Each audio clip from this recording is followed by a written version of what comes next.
d'un coup, il n'y avait plus son ombre.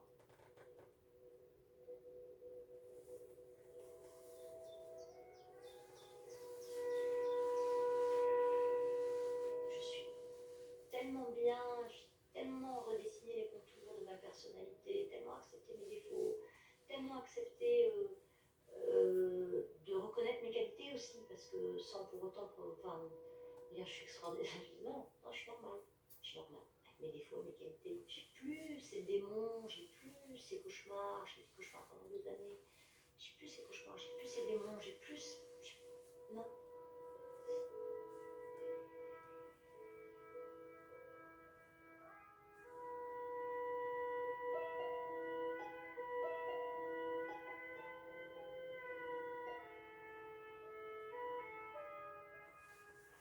Après les témoignages poignants. Ah, dommage.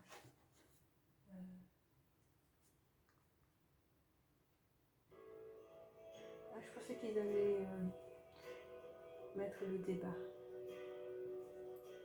Bonjour, merci d'être là au rendez-vous. Les invités que je reçois cet après-midi ont longtemps été des femmes sous l'emprise de ceux qu'on appelle désormais les pervers narcissiques.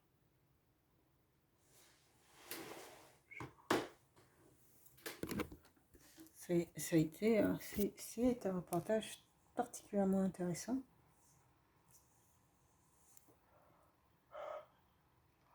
Particulièrement intéressant sur ce que c'est que les pervers narcissiques et tout le processus dans lequel finalement, voilà, on a le témoignage des femmes.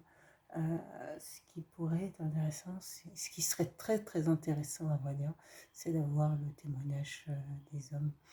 Et comme elle l'a indiqué, la particularité des pervers narcissiques, et pour beaucoup, il y en a très peu qui vont jusqu'à la violence physique. Pour beaucoup, la violence est principalement psychologique. Ce qui fait que comment démontrer une violence psychologique? Les policiers peuvent considérer que c'est une dispute de couple. C'est sa manière de s'exprimer, c'est votre choix. Bon, et on comprend dans le processus que c'était des femmes, si vous avez entendu le parcours de vie, des femmes pour certaines qui avaient des postes assez élevés, qui réussissaient, et finalement qui ont réussi à être embarquées dans ce cercle vicieux. Donc ça, je l'ai indiqué dans notre vidéo, ça concerne véritablement toutes les femmes et toutes les catégories socio-professionnelles.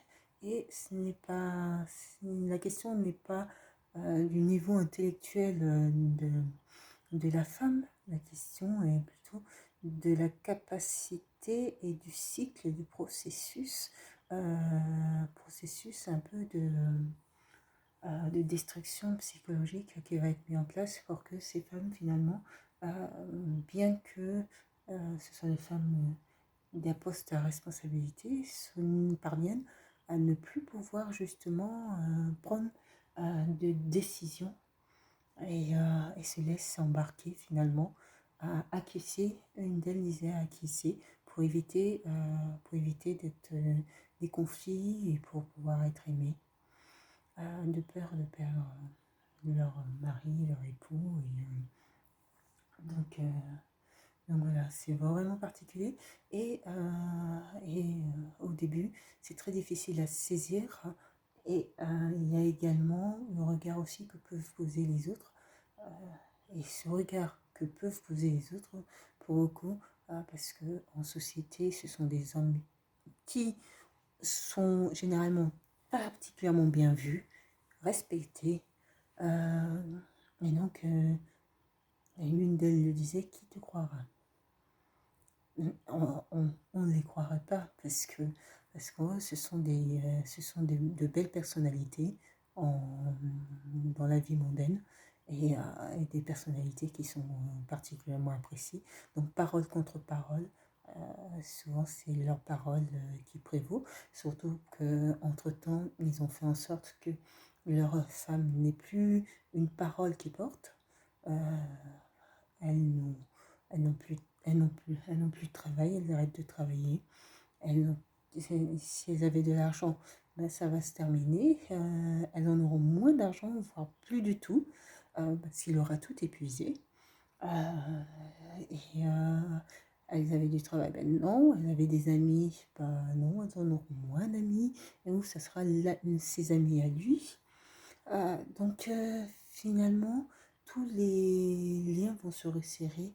euh, et, et quand elles vont comprendre que finalement, que c'était pas du hasard, si du jour au lendemain, si leurs amis changeaient, ou du jour au lendemain, il y a moins de ressources, quand elles vont saisir que c'est pas du hasard, mais c'était véritablement de la volonté de leur conjoint ou concubin, et ben généralement le piège est déjà fait. Et donc, comment peuvent-elles sortir de ce piège? C'est là toute la complexité. Il faut la bonne rencontre qui pourra faire changer justement. Mais cette rencontre, il faut pouvoir la faire. Et il faut, en plus de ça, avoir le courage d'aller à l'affrontement, et le courage de dire non, et le courage de voilà. Donc, pour que ça change, il faut avoir le courage de partir. Et peut-être même de partir sans rien. Et donc, c'est très complexe.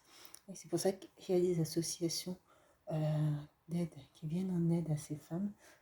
Tout ce processus, ce sont des proies, tous ces processus étaient prévus. Là, c'est de la violence psychologique.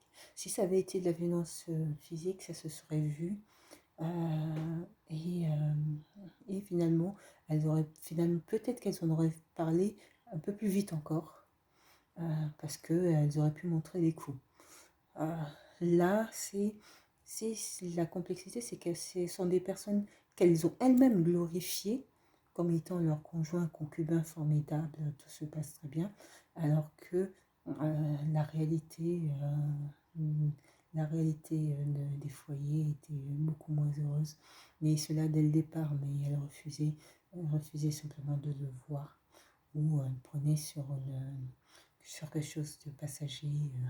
Voilà, qui pourra changer avec le temps. Mais pour que ça puisse changer avec le temps, il faut d'autres éléments, d'autres facteurs du changement pour le pervers ou la perverse. Et ça, ce sont des éléments qui doivent être mis en place dès le départ pour éviter que la situation s'enlise dans des relations pernicieuses. Donc voilà. Super un reportage, c'était un reportage particulièrement intéressant. Bon, je vous dis à tout de suite.